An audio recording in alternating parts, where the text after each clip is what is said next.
Andrew Heatwall from Valhalla Academy of Martial Arts in Ferrisburg, Virginia. And I'm going to show a couple of submissions, a submission flow from a side body, in this case, Kuzure, Kesa, Gatame. So we're going to have our partner laying on his back. We're going to be in side body here. So when you have side body, you're going to start here in cross body. You're going to come underneath the shoulder, come over here.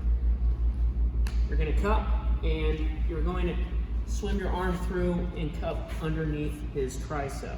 From here, you just take a step, and then you kick your leg through. And when you're holding this position, you don't want your butt on the ground.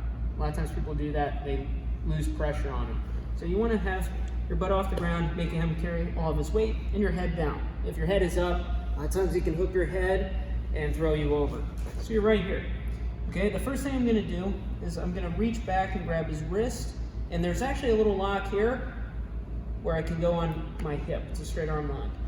A lot of times that is used as a setup, because what he'll do is he'll turn his arm and I'll push it to the ground and I'll lace my leg over top of his wrist. So it's coming from the bottom over top of his wrist. From here, figure 4 your legs so he can't get his arm out. I can finish this by pulling up on his head or kicking my legs back. Now, if he does straighten his arm out in the process of going for this, keep your leg here, just bring it to his wrist instead of down here. Bring it to his wrist. Lock your ankles together on this side of his arm so he can't turn his arm anymore.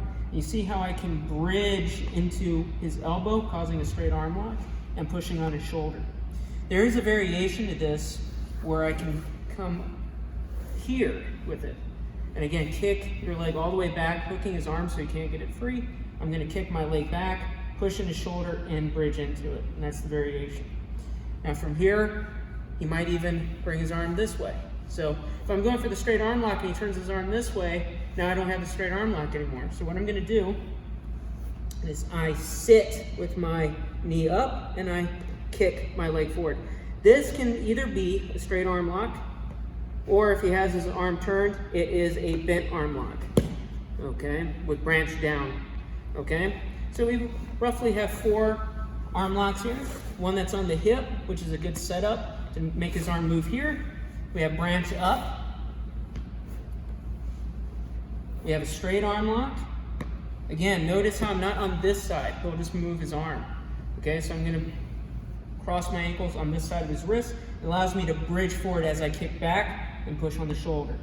He moves his arm again, branch down, and this is important because if I just kick here, nothing happens. So I need to sit with my knee pointing up. He's already tapping, and look, I'm just hugging and I kick forward. Hug, kick forward. Don't do this when you kick. Okay, you gotta have your knee pointing up the whole time. All right, thank you. I hope you have fun with those.